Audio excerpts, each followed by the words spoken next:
இந்த மதுரை மண்ணிலே இந்த அரட்டை அரங்கத்தை நடத்துகின்ற நேரத்திலே இந்த மண்ணுக்குரிய மகிமையை எடுத்துச் சொல்வது என்னுடைய கடமையாகும்.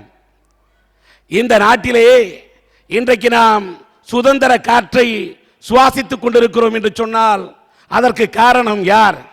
மகாத்மா காந்தி. அந்த அண்ணல் காந்தியடிகளை அவர் மீது மாற்று கருத்துடையோர் அரையாடை கட்டிய பக்கிரி என்று சொன்னார்கள். அவர் அரையாடை கட்டினாரே, ஏன் அரையாடை கட்டினார்? எதற்காக கட்டினார்? எண்ணி பார்க்கிறேன். பாரட்லா படித்தவர், லண்டனுக்கு சென்று படித்தவர், மேலை நாட்டு ஆதிக்கத்திலே, மோகத்திலே, நாகரிக தாகத்திலே அவர் அந்த மேலை நாட்டு ஆடைகளை அணிய வாய்ப்பு இருந்த அவர் தன்னுடைய உடலிலே அரையாடையை கட்டுவதற்கு காரணமாக இருந்த இடம் எது? இந்தியாவிலே மதுரைக்கு அருகாமையில் இருக்கக்கூடிய எந்த ஊரில் பார்த்தாலும் ஒரு ஏழை கூலி தொழிலாளி விவசாயி உடலிலே மேலாடையின்றி அரையாடையோடு திரிவதை பார்த்துவிட்டு இந்த தேசத்திலே என்றைக்கு ஒரு இந்தியன் முழு ஆடையை கட்டுகின்றானோ அன்றைக்குத்தான் நான் மேலாடையை கட்டுவேன் என்று சொல்லி தன்னுடைய மேலாடையை கழட்டி எறிந்துவிட்டு அரையாடை அணிய தொடங்கிய இடம் இந்த மதுரை பூமி என்று சொன்னால், அப்படி இந்த மண்ணை நேசித்த ஒரு மகாத்மா காந்தி அவர்கள் அரையாடை அணிவதற்கு காரணமாக இருந்த இடமும் இதுதான். அவருடைய காந்தி மியூசியம் இங்கேதான் இருக்கிறது. அங்கே காந்தியுடைய அஸ்தி இருக்கிறது. அவருடைய ஆடை இரத்த கரை படைந்த ஆடை கூட அங்கே இருக்கின்றது. அந்த காந்தியுடைய அருங்காட்சியகம் இன்றைக்கு தமிழ்நாட்டினுடைய பெருமையை இந்தியாவுக்கே பறைசாற்றக்கூடிய இடமாக இருக்கிறது. அதே போல 1981ஆம் ஆண்டு 5வது உலக தமிழ் மாநாடு நடத்தப்பட்ட போது தமிழன்னைக்கு சிலை, தமிழ் அறிஞர்களுக்கு சிலை, அந்த அறிஞர்களுடைய படங்கள் அருங்காட்சியகம் இருப்பது இந்த மதுரை மண்ணிலே. தமிழ்ச்சங்கம் வளர்த்த இடம். அது மட்டுமல்ல, வீரத்தின் விளைநிலமாக இருந்தாலே ஜான்சி ராணி, அந்த ஜான்சி ராணியின் பூங்கா இருப்பதும் இந்த மதுரையில் தான். எம்பெருமான் முருகப்பெருமான் அவனுக்கு 6 படை வீடு. அந்த 6 படை வீடு எது? திருப்பரங்குன்றம், 2 திருச்செந்தூர், 3 பழனி, 4 சுவாமிமலை, 5 திருத்தணி, 6 பழமுதிர்ச்சோலை. இவை 6 படை வீடு. இந்த 6 படை வீட்டில் முதலாம் படை வீடு திருப்பரங்குன்றம். அந்த திருப்பரங்குன்றம் இருப்பது எங்கள் மதுரையில் தான். ஆம், அங்கேதான் தெய்வானியை அவன் மணந்த இடம், அவள் மனதை கவர்ந்த இடம். அது மட்டுமல்ல, வள்ளியை வேடனாய் விருத்தனாய் அவள் இதயத்தில் இடம் பிடித்தானே, அவளை கவர்ந்தானே, அந்த இடம்தான் பழமுதிர்ச்சோலை. அது 6வது படை. முதலாம் படையும் இங்கே, 6ஆம் படையும் இங்கே, தமிழின் நடையும் இங்கே. ஆக அப்படிப்பட்ட அந்த 6 படை வீடுகளின் முக்கியத்துவத்தை பறைசாற்றக்கூடிய இடமும் இந்த மதுரை தான். இன்னும் 100 ஆண்டுகளுக்கு மேல் பெயர் பெற்ற புனித செயின்ட் மேரிஸ் சர்ச் இருப்பதும் இங்கேதான். ஹாஜியார் பள்ளிவாசல் இருப்பதும் இங்கேதான். சொல்லிக் கொண்டிருந்தால் பெருமைகளை பொழுது விடிய கூட சொல்லுவேன். அரிமர்தன பாண்டியன், அந்த அரிமர்தன பாண்டியனுடைய அரசவையிலே இருந்து மாணிக்க வாசகர் பரி வாங்க வேண்டும் என்று சொல்கிறார். குதிரை என்று சொல்லக்கூடிய பரி வாங்க வேண்டும் என்று சொல்லுகின்றார். பரியை வாங்கவில்லை. என்ன காரணம்? பரியை மறந்துவிட்டு சிவனை எண்ணி சிவனுக்கு கோயில் கட்டுகிறார். திருவாரூரிலே கோயில் கட்டி விடுகிறார். கொடுத்த பரி வாங்குவதற்காக கையில் இருந்த செல்வத்தை எல்லாம் செலவிடித்து அருட்செல்வ பொருட்செல்வத்தை கொடுத்து விட்டு அருட்செல்வத்தை வாங்க வேண்டும் என்று அவர் சிவனுக்கு கோயில் கட்டுகிறார் திருவாரூரிலே. மன்னன் கேட்டால் பரிக்கு எங்கே போவது? கண்ணீர் வடிக்கிறார். சிவன் அங்கே திருவிளையாடல் புரிகிறார். நரியை பரியாக்குகிறார். நரி பரியாகிறது, குதிரையாகிறது. மன்னனிடத்திலே நரியை பரியாக காட்டுகிறார். மன்னன் காலையில் பார்க்கிறான், பரி குதிரை எல்லாம் கணைப்பதற்கு பதில் நரியாக ஊளையிடுகிறது. மன்னனுக்கு கோபம். மாணிக்க வாசகர் சிறைவாசப்படுகிறார். மதுரையிலே சிவபெருமான் கோபம் கொண்டு ஆட்சியை வெள்ளத்தை பெருக்கெடுக்க வைக்கிறார். வெள்ள பெருக்கெடுத்தவுடன் அணை கட்ட வேண்டும் என்று மன்னன் துடிக்கிறான். வீட்டுக்கு ஒருவரை அனுப்ப வேண்டும். ஒரு ஏழை கிழவி வந்தி வீட்டில் அனுப்புவதற்கு யாரும் இல்லை. உடனே சிவபெருமான் வருகிறார். எப்படி வந்தார்? விறகு விற்பவனாக வந்தார். அந்த விறகு விற்பவனாக வந்து பிட்டுக்கு மண் சுமக்கிறார், கூலி கேட்கிறார். பிட்டைத்தான் தருவேன் என்று பிட்டு விற்கக்கூடிய அந்த பெண் சொல்லுகிறார். அந்த பெண்ணுக்காக, அந்த பெண் ஒருத்திக்காக, அந்த தாய்மாருக்காக பிட்டுக்கு மண் சுமந்தான் பெருமான். அந்த இடம் மதுரை. அவன் வளையல் விற்ற இடம், அவன் விறகு விற்ற இடம். இப்படி 63 திருவிளையாடல்களை அரங்கேற்றிய பூமிதான் இந்த மதுரை. வேறு எந்த ஊருக்காவது மகிமை உண்டா? இது எல்லாத்துக்கும் மேல அகிலாண்டேஸ்வரி, அங்கையர் கன்னி, மீனை போன்ற கண்களை உடைய அந்த மீனாட்சி, அந்த மீனாட்சி இருக்கிறாளே, அவளை இந்த உலகத்தின் மூளை முடுக்க எங்கோ இருந்து கொண்டு அவளை நினைத்தால் அருள் பாவிக்கக்கூடிய அந்த அகிலாண்டேஸ்வரி, அங்கையர் கன்னி, மீனாட்சி இருக்கும் திருத்தலம் இந்த மதுரை.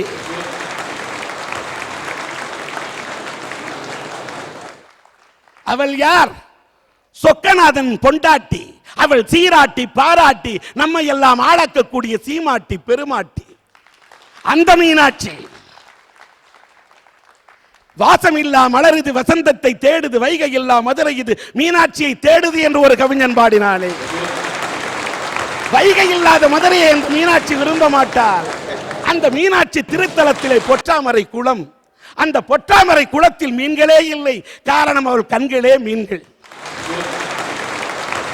ஆம், அந்த பொற்றாமரை குளத்தில் தான் திருக்குறளே அரங்கேறியது என்று சொல்லுகிறார்கள். எத்தனையோ திருவிளையாடல் அரங்கேறியது இந்த மண்ணில் என்று சொல்லுகிறார்கள்.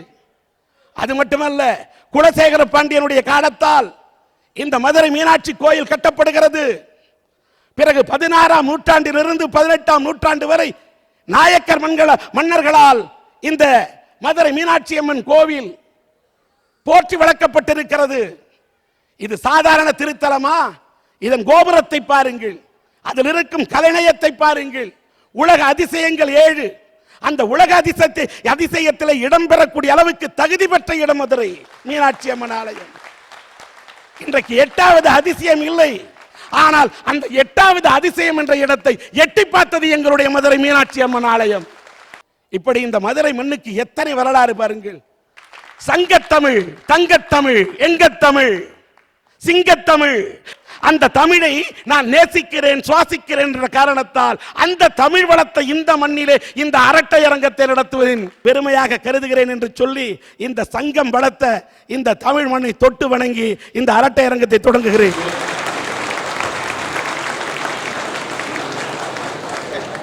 மதுரை மண்ணிலே நடைபெறக்கூடிய இந்த அரட்டை அரங்கத்திலே எடுத்திருக்கக்கூடிய தலைப்பு வரமா சாபமா? காதலிப்பது இல்லை, பெண்ணாய் பிறப்பது இல்லை, திருமணம் செய்வது இல்லை, முதுமை அடைவது இல்லை, இந்தியனாய் இருப்பது. வரமா சாபமா? இந்த 5 தலைப்பை கொண்டு வரமா சாபமா என்று தங்கள் வாத திறமை கொண்டு இங்கே இந்த பேச்சாளர் படை முற்படுகிறது. இந்திய நாடு என் வீடு, இந்தியன் என்பது என் பேரு, எல்லா மக்களும் ஓருறவு, ரகுபதி ராகவ ராஜாராம் பதித்த பாவன சீதாராம்னு இந்தியான்னு பேரை கேட்டோன்னே சும்மா அதிரதுல. அந்த பழமையும் வளமையும் பெருமையும் பல மொழியினரும் பல இனத்தினரும் பல மதத்தினரும் வேற்றுமையில் ஒற்றுமை காண்கின்ற இந்த நாட்டில் பிறந்து இந்த நாட்டிலே வளர்ந்து இந்த நாட்டையே எப்படி சார் சாபம்னு சொல்ல முடியும்? வரன்னு தான் சார் பேச வந்திருக்கேன்.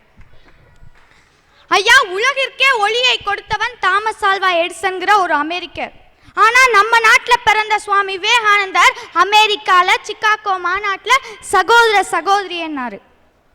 ஆனா அந்த கல்வெட்டுல இன்னைக்கு என்ன தெரியுமா எழுதியிருக்கு? கிழக்கில் தோன்றிய ஞான ஒளி. அதாவது என்னதான் நீ உலகிற்கு ஒளியை கொடுத்தாலும் உன் நாட்டிற்கு அறிவொளியை தரது இந்தியன் தான் சொல்லும் போது பெருமைக்குரிய இந்தியனா இருப்பதா வரம் தான் சொல்றேன்.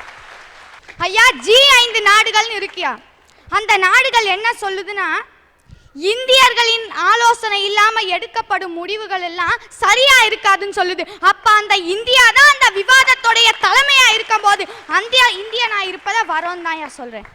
ஆடி காட்டில் ஆட்டம் கண்ட மரங்கள் தான், அள்ளி தூவிய விதை தூவல் தான், ஆடி பெருக்கில் அடித்து கொண்டு போனாலும் கல்லிலும் சரி, முள்ளிலும் சரி, பள்ளத்திலும் சரி, பாறையிலும் சரி, ஒரு பிடி தான் இந்தியன் என்கின்ற ஒரு பிடி மண் கிடைத்தால் போதும், ஊன்றி எழுந்து விடுவான். வளர வழிகாட்டாவிட்டாலும் சரி, வழிவிடுங்க, வளர்ந்துடுவோம், சாதாரண சாதனையாளரான்னு சொல்லி இந்தியா இருப்பது வரமேன்னு பேச வந்துட்டேன். சார், ஒரு அழகான கவிதை படித்தேன் சார்.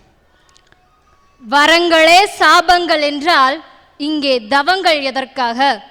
இப்படி வரமா வந்து சபமாகி போன ஒரு சமுதாயம் இருக்குன்னா அது பாழா போன இந்த பெண் சமுதாயம் தான் பேச வந்திருக்கேன் சார். நம்ம நாட்டில் படிச்சுட்டு பட்டம் பெற முடியாம பல இளைஞர்கள் தவித்து கொண்டிருக்க, இல்ல பாழா போன பெண்ணாய் பிறப்பது சாபம் என்று பேச வரீங்க. எந்த மண்ணில்? மதுரையில்.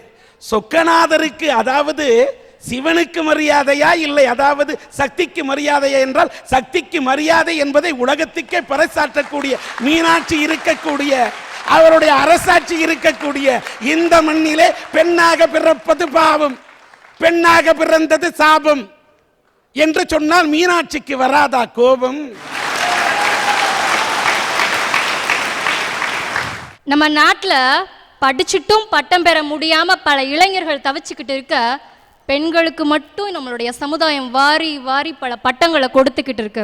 அது என்ன பட்டங்கள் தெரியுமா?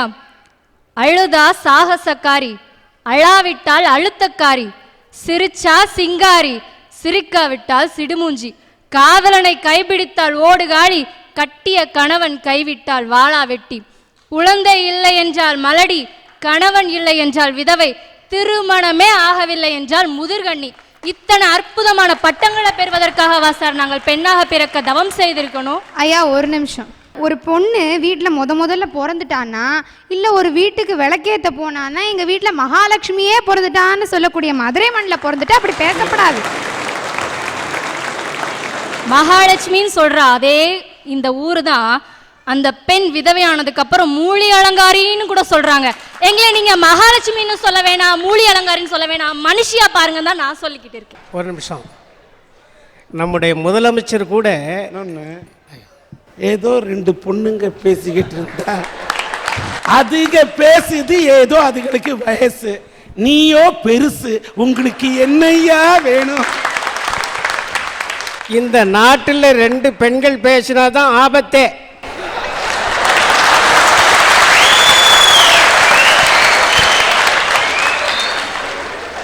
ரெண்டு பெண்கள் பேசினாதான் ஆபத்துன்னா அப்ப ஆண்கள் பேசினா ஆபத்தே இல்லைன்னு நினைக்கிறியா? ரெண்டு பெண்கள் பேசும்போது ஒரு பெருசு எந்திரிச்சாதான் நாடு நல்லா இருக்கும்.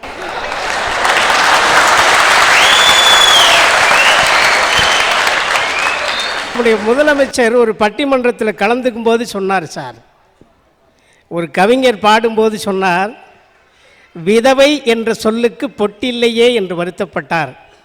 நம்முடைய முதலமைச்சர் சொன்னார், விதவை என்ற சொல்லுக்கு பொட்டில்லை, ஆனால் கைம்பெண் என்று கூப்பிட்டு பாருங்கள், 2 பொட்டுக்கள் வைக்கலாமே. ஆனால் உங்களை விதவைன்னோ மலடின்னோ வாழாவெட்டினோ எந்த ஆம்பளையும் சொல்றதில்லை. பெண்களே பெண்களுக்கு இழைக்கக்கூடிய கொடுமையத்தான் சொல்றேன். அந்த மாதிரி பெண்கள் இருக்கக்கூடிய இனத்துல பிறந்ததைத்தான் நான் சாபம்னு சொல்லிக்கிட்டேன். பெண்ணே பெண்ணுக்கு வந்து சாபமா இருக்கிறான்னு சொன்னீங்களே, ஒரு அருமையான. ஏன்னா இப்ப மாமியார் மருமகள் போட்டின்னு வச்சாலே மருமகளை கொடுமைப்படுத்துற மாமியார் தான் அதிகம் இருக்கிறாங்களே தவிர மருமகளை கொடுமைப்படுத்தக்கூடிய மாமனாரோட எண்ணிக்கை கம்மியாகுது. ஆக ஒரு பெண்ணால் தான் இன்னொரு பெண்ணை ஏற்றுக்கொள்ள முடியவில்லை. வரதட்சணைன்னு ஒரு விஷயம் இருக்கு.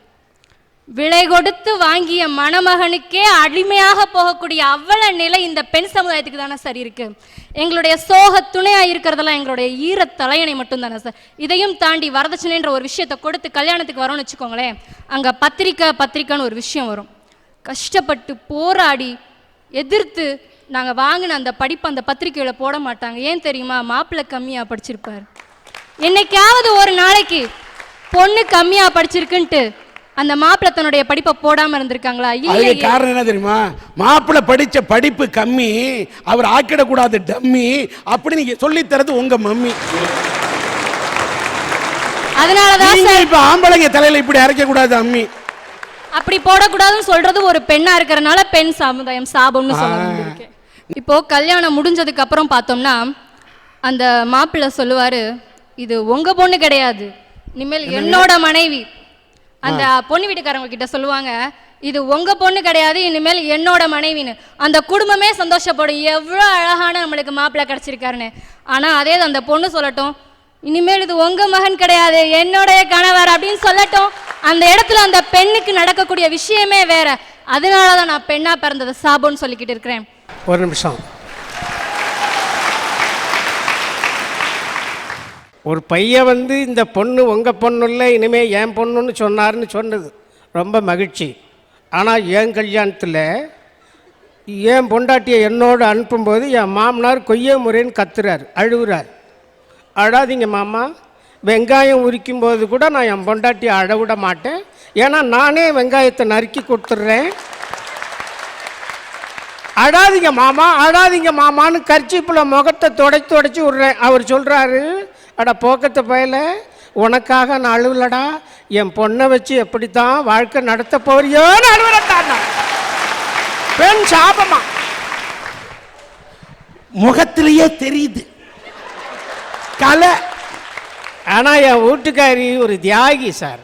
ஏன் தெரியுமா தியாகி? ஒரு அரவிந்த் சாமி மாதிரி கணவனை எதிர்பார்த்தாங்க, அவங்க அடுப்புல வெந்த சாமி மாதிரி இருக்கிறாங்க. அதனால அவங்க உண்மையாவே தியாகி தான் சார். நான் எப்படி இருந்தாலும் எனக்கு வாழ்க்கை கொடுத்தா பாரு, அவர் ஒரு தியாகி தான். மகாத்மா காந்திக்கு பிறகு, நேருக்கு பிறகு என் மனைவி தான் தியாகம். இன்றைக்கி என் குடும்பத்தில் என்ன நடக்குது தெரியுங்களா? என் வீட்டுக்காரியை பார்த்து குளிச்சுட்டு டிஃபன் கேட்கும்போது எப்படி கேட்பேன்னு தெரியுமா? ஏய் கொல்லங்குடி கருப்பாய், இட்லி கொண்டாடின்னு சொல்ல மாட்டேன். அப்படி சொன்னால் என்ன சொல்ல தெரியுங்களா? தட்டை திப்புன்னு போட்டுட்டு தின்னு தொலையா லூஸ் மோகன்பா. அந்த வேலையே வச்சுக்க மாட்டேன். இங்கேருந்து போனோன்னே என் வீட்டுக்காரியை பார்த்து, ஹலோ சிம்ரன், 4 இட்லி.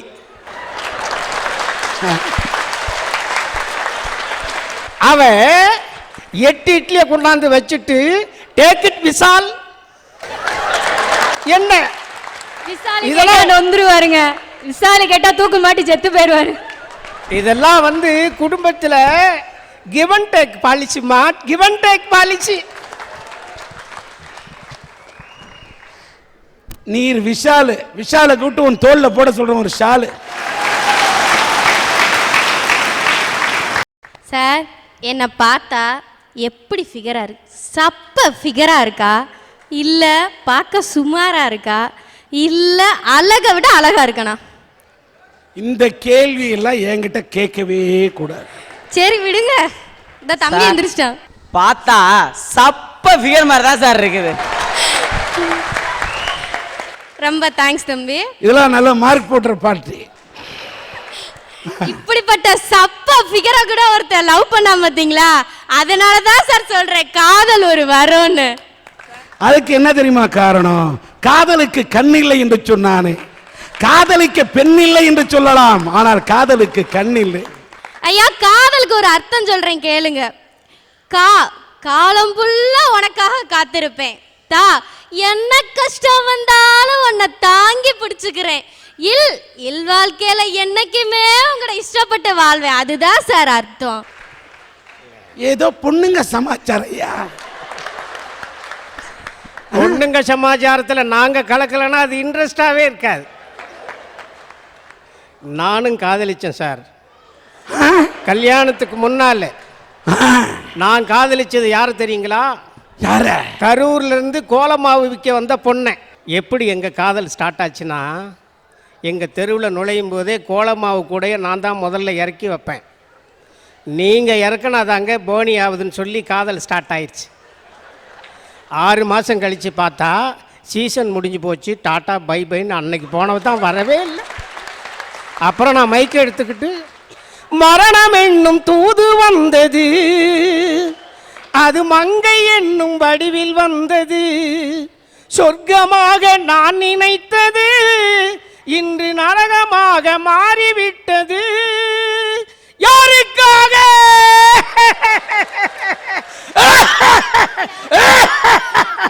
ஒன்றும் இல்லை சார், இவர் ஒன்றும் இல்லை. அந்த அம்மா வரையில இப்படி இரும்பி இருப்பார, இவர் ஒரு டிபி நோக்காட்டுக்காரன்னு விட்டுட்டு போயிருக்கேன். அதுதான் மேட்ரு.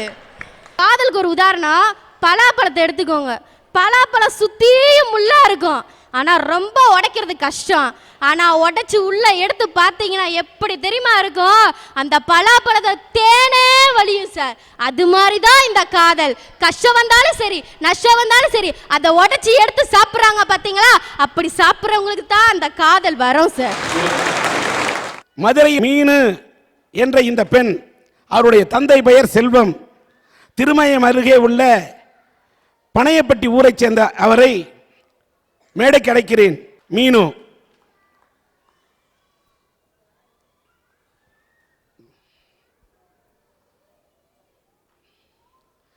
இந்த பெண் பேரு மீனு.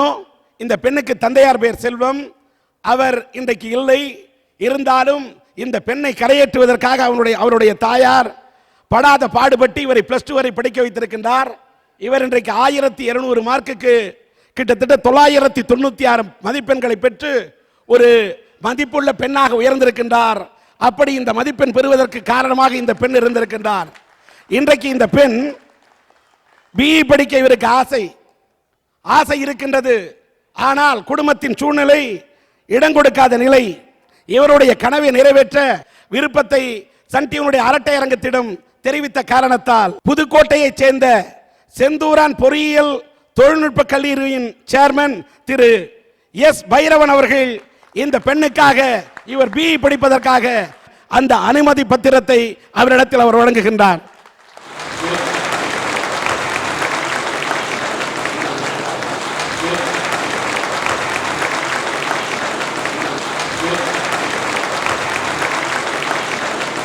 பிஇ படிக்கணுங்கிறது லட்சியம். அந்த பெண்ணின் லட்சியத்தை நிறைவேற்ற 3 லட்சம் ரூபாய் இன்றைக்கு போயிட்டு இருக்கக்கூடிய சீட்டை இன்றைக்கு மனமு வந்து அளித்திருக்கக்கூடிய வைரவன் அவர்களை நான் மனதார பாராட்டுகிறேன்.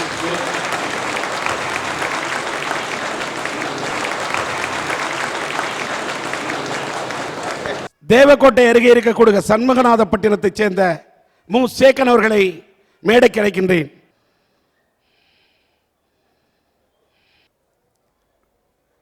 தேவக்கோட்டை அருகே இருக்கக்கூடிய சண்முகநாதம்பட்டினம் என்ற ஊரைச் சேர்ந்த இந்த மு. சேகன், இவருடைய தந்தையார் பெயர் முத்துக்குமார். இந்த பையன் 2 வயது இருக்கும்போது இவருடைய தந்தையார் முத்துக்குமார் இறந்து விடுகிறார்.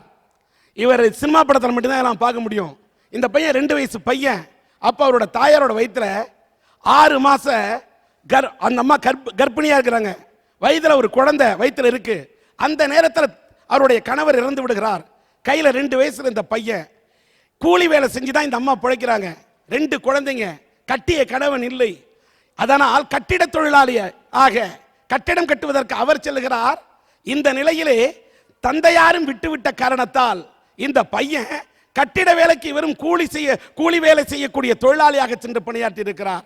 அப்படி அந்த பணியை செய்து கொண்டே படித்திருக்கின்றார்.